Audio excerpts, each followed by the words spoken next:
स्वागत है साथियों इंडियन एसएचजी के फिर से एक नए वीडियो में, जिसमें आज हम सीखने वाले कि लोकोस एप्लीकेशन में हम स्व सहायता समूह की सेकंड बैठक की एंट्री किस प्रकार से करने वाले। तो आपको यहां पर मेरी बैठक वाले ऑप्शन में जाकर के स्व सहायता समूह की बैठक की जानकारी भरनी है। अगर से आप बुक कीपर हो वीओ लेवल के या फिर एसएचजी लेवल के, तो आपको ये वीडियो देखना बहुत ही इंपॉर्टेंट है, क्योंकि यहीं से आप डिजिटल स्व सहायता समूह की बैठकों की एंट्री यहाँ से कर पाएंगे। तो जितनी भी मीटिंगें हो रही है आपके स्व सहायता समूह की, उसकी एंट्री आपको यहीं से करनी है। इसके पहले मैंने एक वीडियो पहले से बना दिया है, जिसमें कि आप स्व सहायता समूह की पहली मीटिंग की जानकारी कैसे भरेंगे। अगर से आपने वो वीडियो मेरे चैनल पर जाकर के नहीं देखा है, तो जल्दी से आप इंडियन एसएचजी के चैनल पर जाकर के वो वीडियो भी जरूर देख लीजिए। और हाँ, आप मुझे फॉलो कर सकते हैं टेलीग्राम पर ग्रुप आप इंडियन एसएचजी सर्च करेंगे तो वहाँ पर आप मुझे फॉलो कर लीजिए, ताकि आपका जो भी डाउट है वो मैं आपको वहाँ पर क्लियर कर सकूँ। आप साथ में वहाँ पर अपने स्क्रीनशॉट भी शेयर कर सकते हैं अपने डाउट्स के, तो मैं आपको और अच्छे से वहाँ पर सॉल्यूशन दे सकूं। तो इसके पहले वाले वीडियो में हमने यहाँ पर जागृति एसएचजी का यहाँ पर देखा था कि उनकी हमने पहली बैठक कैसे भरी है। तो आप यहाँ पर देख रहे होंगे कि हम 3 डॉट पर क्लिक करते हैं और बैठक उत्पन्न करें या शुरू करें वाले ऑप्शन पर क्लिक करते हैं, जहाँ से हमारी बैठक की पहली स्टेप स्टार्ट हो जाती है। जैसे कि आपको यहाँ पर अंतिम बैठक नंबर 1 देखने को मिल रहा होगा। इसके पहले वाले वीडियो में यहाँ पर 0 देखने को मिल रहा था, और अंतिम बैठक दिनांक भी आपको यहाँ पर देखने को मिल रही होगी कि 16/5/2023 को हमने अंतिम बैठक दिनांक जो किया गया था उसका विवरण यहाँ पर भरे हैं। और नई बैठक संख्या यहाँ पर 2 लिख करके आ गई है, क्योंकि नई बैठक अब हमारी ये सेकेंड नंबर की है, इसलिए यहाँ पर आपको 2 लिख करके मिलेगी। अब आपको यहाँ पर बैठक दिनांक ऑटोमेटिकली सिलेक्ट दिख रही होगी, क्योंकि हमने पहले ही यहाँ पर डाल दिया था कि हम साप्ताहिक बैठक करने वाले। तो हमारी जो पहली बैठक थी, उसके बाद हमारी जो सेकंड बैठक आनी है वो दिनांक यहाँ पर ऑटोमेटिकली आ चुकी है। अब आपको सबसे नीचे में शुरू करे वाला ऑप्शन देखने को मिल रहा होगा, जिस पर आप क्लिक करेंगे तो आपके सामने सारे ऑप्शन ओपन हो जाएंगे, जैसे कि हाजिरी, अनिवार्य बचत, ऋण भुगतान, शेयर पूंजी, अन्य भुगतान, ऋण अनुरोध, ऋण भुगतान, निकासी, सारांश। ये सारे ऑप्शन का मैंने डिटेल में आपको जानकारी पहले वाले वीडियो में बता दिया था। अभी भी आपने वो पहला वीडियो नहीं देखा तो जरूर जा करके देखें, क्योंकि मैंने हाजिरी क्या चीज़ होती है वो समझाया है, अनिवार्य बचत को कैसे हम यहाँ पर भरेंगे वो सारी चीज़ें बताएं, ऋण भुगतान हम किस प्रकार से कर सकते हैं, ये सारी चीज़ें मैंने आपको उसी वीडियो में डिटेल में बताया। अब हम यहाँ पर सेकेंड बैठक की जानकारी भर रहे हैं, तो सबसे पहले हम यहाँ पर हाजिरी लगा लेंगे अपने स्व सहायता समूह की। तो सभी मेंबरों के यहाँ पर हमें नाम देखने को मिल रहे हैं। इसी के साथ में आपको ऊपर में और एक चीज़ देखने को मिल रहा होगा, जो आपका नगद शेष है वो है 420 रुपये। तो ये हमारी जो है नगद शेष पिछले बैठक की यहाँ पर हमारे पास बची हुई है। तो अब यहाँ पर हम सभी सदस्यों की अटेंडेंस लगा लेते हैं, जिसमें कि आपको यहाँ पर एक ग्रीन राइट का टिक मिल रहा होगा और बाजू में ही आपको एक रेड क्रॉस का चिन्ह मिल रहा होगा। अगर से कोई मेंबर अब्सेंट है तो हमको यहाँ पर ये रेड वाले ऑप्शन पर क्लिक करना है, और अगर से वो प्रेजेंट है तो यहाँ पर सारे मेंबर्स को यहाँ पर हम प्रेजेंट रखेंगे। तो यहाँ पर जितने 12 सदस्य हैं सभी लोग यहाँ पर उपस्थित थे इस बैठक में, तो हमने 12 को यहाँ पर प्रेजेंट रखा है। इसके बाद में आपको सहेजे पर क्लिक करना है, और ये जो आपका डेटा है ये सफलतापूर्वक सहेजा गया। तो अब आप यहाँ पर देख रहे होंगे कि बैठक की उपस्थिति नीचे में आपको 12 लोगों की दिख रही है और अनुपस्थिति 0 है। इसके बाद में आप सहेजे पर क्लिक करके आगे बढ़ जाएंगे। अब हमारा जो सेकेंड ऑप्शन है वो ऑप्शन आपको यहाँ पर वापस आकर के भरना है। तो जैसे हम वापस क्लिक करते हैं तो देखिए हमारा जो हाजिरी वाले ऑप्शन पर ग्रीन राइट का निशान आ गया है। इसका मतलब ये है कि हमने ये हाजिरी वाली जानकारी कंप्लीट कर ली है। अब यहाँ पर आप अनिवार्य बचत करेंगे, क्योंकि जब भी हम स्व सहायता समूह की बैठक करते हैं तो वहाँ पर सदस्य अपनी बचत राशि जमा करते हैं। तो वो बचत राशि की एंट्री आपको यहाँ पर करनी है, जिसमें कि सभी सदस्यों के नाम यहाँ पर लिखे हुए हैं, और सभी सदस्यों के नाम के सामने में आज की राशि यहाँ पर लिखी हुई है। तो ये आज की राशि का ऑप्शन है, यानी कि इस बैठक में इस सदस्य ने 40 रुपये जमा की है, ये आपको आज की राशि दिख रही होगी। और संचयी राशि यहाँ पर जो पिछली बचत राशि इस महिला की थी और ये जो आज की राशि है, दोनों को यहाँ पर प्लस करके बताया गया है। तो आप यहाँ पर देख रहे होंगे टोटल 40 रुपये और पिछला 40 रुपये दोनों को जोड़ दिया गया है, तो यहाँ पर आपको 80 रुपये देखने को मिल जाते हैं। लेकिन एग्जाम्पल के तौर पे आपको बताता हूँ कि ये आशा दीदी ने यहाँ पर पैसे जमा नहीं किए, तो हम यहाँ पर 0 लिख देते। तो आप यहाँ पर संचयी राशि देख रहे होगे कि केवल 40 रुपये है। तो ये इनकी पिछली बैठक की राशि है जो कि 40 रुपये इन्होंने यहाँ पर जमा किया था। तो यहाँ पर आप इनकी वर्तमान राशि लिख देंगे जितनी भी इन्होंने यहाँ पर जमा किया होगा। इसके बाद में आप सभी की जानकारी आप नीचे में देख रहे होंगे, कुल पैसा बचाया गया इन्होंने इस बैठक में कितना, 480 रुपये इन्होंने पूरा पैसा बचाया है। इसके बाद में आप यहाँ पर संचय राशि देख रहे होंगे, 960 रुपये लिखा हुआ है। तो ये 960 रुपये टोटल पहली बैठक से लेकर के आज की बैठक तक के का ये जानकारी यहाँ पर आपको देखने को मिल रही है। अब सहेजे पर आप क्लिक करेंगे और डेटा आपका सफलतापूर्वक कंप्लीट हो जाता है। अब आप यहाँ पर नगद शेष वाले में देखेंगे तो आपके पास 900 रुपये नगद राशि यहाँ पर है। अब आप बैक आ जाएंगे यहाँ से, और बैक आने के बाद आप यहाँ पर देखेंगे कि अनिवार्य बचत में भी एक ग्रीन टिक का निशान आ गया है। इसी के साथ आपको यहाँ पर अनिवार्य बचत 480 रुपये इसी बैठक की देखने को मिल जाती है। तो इतना आपको वीडियो में समझ में आ गया। तो अगर से आपने मेरे चैनल को सब्सक्राइब नहीं किया तो जल्दी से लाल कलर के सब्सक्राइब बटन को ऑन कर दीजिए और बेल घंटी को भी ऑल पर सेट कर लीजिए, क्योंकि इसी टाइप के वीडियो आपको लोकोस एप्लीकेशन से संबंधित मेरे चैनल पर मिलते रहेंगे और स्व सहायता समूह से संबंधित भी वीडियो मेरे चैनल पर मिलेंगे। अब आपको यहाँ पर थर्ड ऑप्शन देखने को मिल जाता है, ऋण भुगतान वाला ऑप्शन, जहाँ पर आप अपने सदस्यों को अगर से कोई ऋण दिया है तो उनसे आप यहाँ पर ऋण वापसी की जानकारी भर सकते हैं। देखिए यहाँ पर सारी चीज़ें स्टेप बाय स्टेप है। जैसे कि आप अपने समूह की बैठक करते हैं तो सबकी हाजिरी ले लेते हैं, उसके बाद में सबकी बचत राशि जमा करते हैं, फिर उसके बाद आप कुछ चर्चा करने के बाद क्या करते हैं कि जिन सदस्यों को आपने पहले अपने स्व सहायता समूह से लोन दिया था उनकी लोन वापसी करवाते अपने समूह में। तो उसकी जानकारी आप कहाँ पर भरेंगे, ऋण भुगतान वाले ऑप्शन में। तो यहाँ पर आप क्लिक करेंगे तो उन सदस्यों के नाम देखने को मिल जाएंगे जिन सदस्यों को आपने पहले लोन दिया हुआ है। तो अगर से नाम है तो यहाँ पर ऋण संख्या आ जाएगी, सदस्य का नाम आ जाता है, आज की भुगतान राशि यानी कि इस बैठक की किस्त कितनी थी उनकी वो यहाँ पर आ जाएगी, भुगतान उन्होंने कितना किया आपको यहाँ पर टाइप करना है, और अगली भुगतान राशि कितनी होगी ये भी आप यहाँ पर देख लेंगे। तो इतनी जानकारी आपको यहाँ पर देखने को मिल जाएगी। उम्मीद करता हूँ ये जानकारी आपको समझ में आई हो।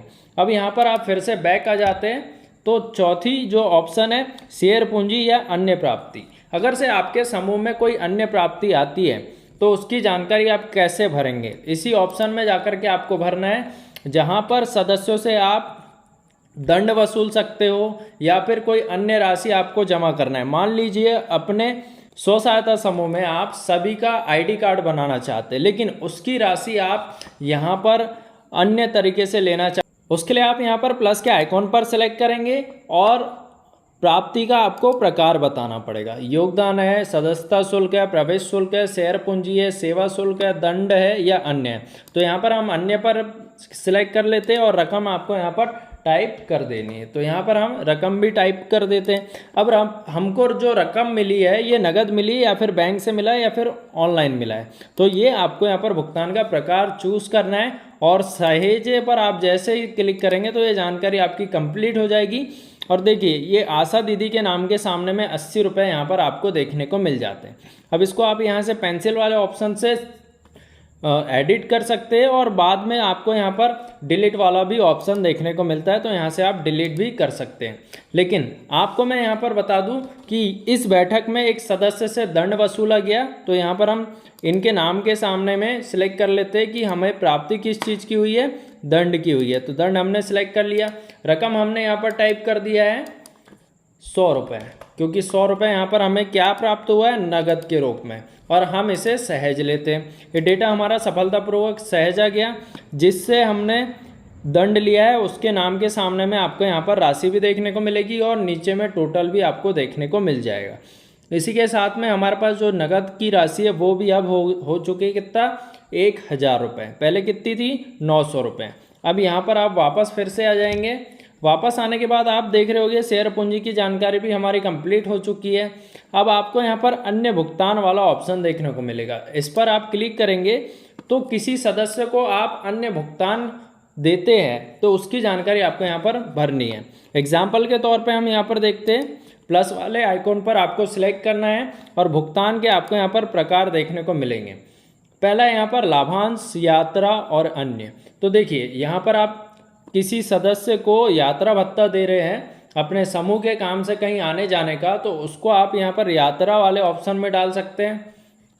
और लास्ट में अन्य वाला, तो अन्य वाले ऑप्शन में आप किसी भी प्रकार की राशि दे रहे हैं तो उसको आप यहाँ पर डाल सकते हैं और रकम आप यहाँ पर टाइप कर सकते हैं। अब ये आपने रकम जो दिया है वो नगद दिया है या फिर बैंक या ऑनलाइन के माध्यम से दिया है, ये आपको यहाँ पर बताना है। तो इस प्रकार से आप ये जानकारी अन्य भुगतान वाली भी जमा कर सकते हैं। फिर आप यहाँ पर वापस आ जाएंगे ऊपर वाले ऑप्शन से। जैसे आप यहाँ से वापस आते हैं तो ऋण अनुरोध वाला ऑप्शन आ जाता है, यानी कि इस बैठक में कोई सदस्य अपने समूह से लोन की मांग करता है तो उसकी जानकारी आपको कहाँ से भरनी है, ऋण अनुरोध वाले ऑप्शन से। जहाँ पर आप उस सदस्य का नाम सिलेक्ट करेंगे उसके लिए आपको सबसे नीचे में प्लस वाला आइकॉन मिल जाता है, जहाँ से आप उस सदस्य का नाम सिलेक्ट कर लेंगे। जैसे कि मैं यहाँ पर एक नाम सिलेक्ट कर लेता हूँ और यहाँ पर प्रस्तावित राशि, यानी कि उनको कितना लोन चाहिए वो यहाँ पर हम सिलेक्ट कर लेते हैं। तो अभी हम यहाँ पर 1000 रुपये सिलेक्ट कर लेते हैं। ऋण की अवधि कितनी रहेगी यहाँ पर आपको टाइप करना होगा, तो हम यहाँ पर 4 माह सिलेक्ट कर लेते हैं। अब ऋण आपको बताना है खपत है या फिर उत्पाद है। अगर से आप खपत चुनते हैं तो आपको फिर से नीचे में उसकी उप श्रेणी देखने को मिलेगी, जिसमें कि आप उद्देश्य बताएंगे कि खपत में पुराना ऋण चुकाने के लिए है या बच्चों या परिवार के सदस्यों की शिक्षा के लिए है, क्या स्वास्थ्य और चिकित्सा व्यय के लिए है, घर खरीदना, मरम्मत, घरेलू या अन्य खपत गतिविधि। तो ये आपको यहाँ पर सिलेक्ट जरूर करना है। अनुरोध मान्य अंतिम दिनांक, यानी कि आपने इनको लोन किस दिनांक को सैंक्शन किया है वो आपको बताना होगा। तो यहाँ पर हमने उसको सिलेक्ट कर लिया। आप यहाँ पर कैलेंडर से जाकर के सिलेक्ट कर सकते हैं और सहेजे पर आप सिलेक्ट करेंगे, ठीक है पर आप क्लिक करेंगे तो देखिए यहाँ पर पूरा विवरण आ गया है। हम किसको लोन दे रहे हैं, उसका उद्देश्य क्या था, ऋण की राशि कितनी है, सारी चीज़ें आपके सामने में यहाँ पर देखने को मिल जाएगी। इसके अलावा आप एक से अधिक लोगों का भी यहाँ पर नाम ऐड कर सकते हैं। मान लीजिए आपके समूह में 4 लोगों को लोन की आवश्यकता है, तो आप यहाँ पर प्लस के आइकॉन में जाकर के इतनी ही जानकारी फिर से भरेंगे तो यहाँ पर ये जानकारी आपकी कंप्लीट हो जाएगी। लेकिन मैं अभी इसको कर देता हूँ डिलीट, क्योंकि मैंने ये एग्जाम्पल आपको समझाने के लिए बताया था। हाँ पर हम सिलेक्ट कर लेते हैं, ये हो गया हमारा डिलीट। वापस आ जाते हैं यहाँ से, ऋण भुगतान वाला ऑप्शन देखने को मिल जाता है। इसी के साथ में आपको निकासी वाला ऑप्शन मिल जाता है, जहाँ से अगर से कोई मेंबर निकल रहा है और उसको आप उसकी बचत राशि वापस कर रहे हैं तो यहाँ पर निकासी वाले ऑप्शन में जा करके उस मेंबर का नाम सिलेक्ट करके आप यहाँ पर उसकी रकम यानी कि उनकी जो बचत राशि है वो यहाँ से वापस कर सकते हैं। तो ये आपको जानकारी समझ में आ गई होगी। अगर से कोई मेंबर निकल रहा है या फिर कोई मेंबर अपनी बचत राशि यहाँ से निकालना चाहता है तो उसके लिए आप कौन सा वाला ऑप्शन यूज़ करेंगे। तो निकासी वाला यहाँ पर आपको ऑप्शन मिल जाता है। और भी ऑप्शन आपको नीचे में देखने को मिलेंगे, जैसे कि सारांश आप देख सकते हैं पूरे सदस्यों का। अब इम्पोर्टेंट है समूह लेन देन। समूह लेन देन अगर से कोई कर रहा है, कोई समूह अपना खुद के अकाउंट से लेन देन कर रहा है तो उसका आप यहाँ पर लेखा जोखा कैसे करेंगे। जैसे कि CIF की राशि अपने समूह में आ रही है तो उसका आप यहाँ पर डाटा कैसे भरेंगे, RF की राशि आ रही है तो उसकी जानकारी आप किस प्रकार से भरेंगे, या फिर CCL लिया है आपके समूह ने बैंक से तो उसकी जानकारी आपको कैसे भरना है। तो यहाँ पर देखिए समूह की निवेश राशि, ये उस समय आपको काम आएगा जब आपका समूह कहीं पर किसी प्रोजेक्ट या किसी काम पर राशि निवेश करेगा, यानी कि कोई राशि खर्च करेगा किसी काम पर। वो सामूहिक काम भी हो सकता है या फिर आपके समूह का बहुत बड़ा कोई प्रोजेक्ट हो सकता है, तो उसकी जानकारी आपको यहाँ पर भरनी है। नई उधार, यहाँ पर आप जानकारी कौन सी वाली भरेंगे, सावधि ऋण और CCL लिमिट। अब सावधि ऋण क्या हो सकता है आपका, RF हो सकता है और CIF हो सकता है, तो जिसकी जानकारी आप यहाँ पर भरेंगे। अगर से आपको यहाँ पर जानकारी भरना है तो नीचे में प्लस का आइकॉन मिल रहा है, जहाँ से आप संस्था का चुनाव कर सकते हैं।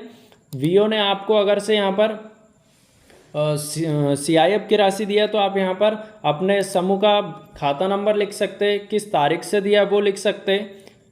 और यहाँ पर निधि का प्रकार, अब देखिए निधि के प्रकार में आपको इतने सारे ऑप्शन देखने को मिल रहे हैं, जैसे कि यहाँ पर LF है, TCBF है, RF है और VRF है, IBF है, CEFNRETP ये भी है, CEF है और CIF है। तो बेसिकली अभी यहाँ पर हमें समूह को CIF मिलता है और RF मिलता है, तो यहाँ पर आप वो सिलेक्ट कर लेंगे। अब ऋण का प्रकार, TL ऑटोमेटिकली यहाँ पर आ जा रहा है। और वितरण की तिथि किस तारीख को आपको वितरित किया गया। प्राप्त राशि यहाँ पर आपको कितनी मिली, 75,000 मिली या फिर 1 लाख रुपए मिली, तो ये आपको यहाँ पर टाइप करना है। ब्याज दर यहाँ पर जो आपका ग्राम संगठन है वो कितना ले रहा है आपको यहाँ पर टाइप करना है। और ऋण की अवधि कितने माह तक आप अपने ग्राम संगठन को CCL की राशि CIF की राशि वापस करेंगे वो आपको बताना है। और नीचे में आप जैसे स्क्रॉल करेंगे तो यहाँ पर अवधि, ऋण पुनर्भुगतान प्रकृति मासिक होगा या फिर मासिक ऑटोमेटिकली है यहाँ पर। अब ये भुगतान का प्रकार आपको नगद मिला है या फिर बैंक में मिला है, तो आप यहाँ पर बैंक सेलेक्ट कर लेंगे और सहेजे पर क्लिक करेंगे तो ये आपकी जानकारी यहाँ पर सबमिट हो जाएगी। लेकिन अगर से आपको CCL मिलता है तो CCL वाले पर आप क्लिक करेंगे और प्लस के आइकॉन पर सिलेक्ट करेंगे और यहाँ पर आप देखेंगे कि बैंक जो है वो आपको यहाँ पर CCL अकाउंट नंबर देती है, तो उसको यहाँ पर आपको टाइप करना है और किस तारीख को स्वीकृत हुआ था ये आपको यहाँ पर कैलेंडर से चूज़ कर लेना है। ऋण मंजूर हो गया है हाँ या ना पर आपको यहाँ पर बताना होगा। आहरण सीमा कितनी होगी यहाँ पर आपको लिखना है। ब्याज दर कितनी होगी तो आपको यहाँ पर बैंक की ब्याज दर भी लिखनी है। और ऋण अवधि कितने माह के लिए, 10 महीने के लिए, 12 माह के लिए या फिर 24 माह के लिए, ये आपको यहाँ पर टाइप करके बताना है। बैंक का भुगतान का प्रकार बैंक में होगा और सीधे आपके बैंक खाते में आएगा। और सहेजे पर आप क्लिक करेंगे तो ये जानकारी भी आपकी यहाँ पर अद्यतन हो जाएगी, जिससे कि आपका कैश बुक भी यहाँ पर मेंटेन हो जाएगा। ऋण भुगतान वाला ऑप्शन मिल जाता है, जहां से आपके स्व सहायता समूह ने किसी भी प्रकार का ऋण लिया है तो उसकी वापसी आपको यहां पर देखने को मिल जाएगी, उसकी किस्त की जानकारी आपको देखने को मिलेगी। लेकिन यहां पर और एक ऑप्शन देखने को मिल रहा है, व्यय और भुगतान। ये ऑप्शन बहुत ही इंपॉर्टेंट है, क्योंकि आप किसी भी प्रकार का व्यय करते और या फिर उसका भुगतान करते तो उसकी जानकारी आप कैसे भरेंगे। तो यहाँ पर आपको प्लस का आइकॉन मिल जाता है, जहाँ से कि आप कोई भी प्रकार का भुगतान करते तो वो आपको यहाँ पर देखने को मिलेगा। अब स्व सहायता समूह किन किन चीज़ों को भुगतान कर सकता है, VO को भुगतान कर सकता है, CLF को भुगतान कर सकता है, SRLM को कर सकता है, MFI को कर सकता है और बैंक को कर सकता है। तो देखिए VO को अगर से यहाँ पर हम अपने प्रत्येक महीने की क्या बचत राशि जमा कर रहे हैं तो उसकी जानकारी आप यहाँ पर देख लेंगे कि यहाँ पर हमने प्रवेश शुल्क दिया या फिर सेवा शुल्क दिया या फिर दंड दिया, परियोजना व्यय दिया, मोबाइल संचार किराया, योगदान, तो यहाँ पर हम सेवा शुल्क दे रहे हैं। अब यहाँ पर हमने नगद दिया तो नगद लिखना है, बैंक से दिया तो बैंक लिखेंगे। आगे आपको यहाँ पर रकम टाइप कर लेनी है कि बैठक में आपने कितने 50 रुपये दिए क्या, और इसको आप सहेजे पर क्लिक करेंगे, डेटा आपका सफलतापूर्वक हो जाएगा, तो ये आपकी जानकारी कंप्लीट हो जाती है। अब दूसरी चीज़ आती है यहाँ पर CC लिमिट, यानी कि जब भी हम बैंक को ऋण वापसी करते हैं, चाहे उसका ब्याज जमा करें चाहे मूलधन जमा करें, तो आपको यहाँ पर बैंक का ऑप्शन देखने को मिल रहा होगा और भुगतान के प्रकार, रीपेमेंट, ब्याज, पेनाल्टी और बैंक शुल्क, ये 4 ऑप्शन आपको देखने को मिल रहे होंगे।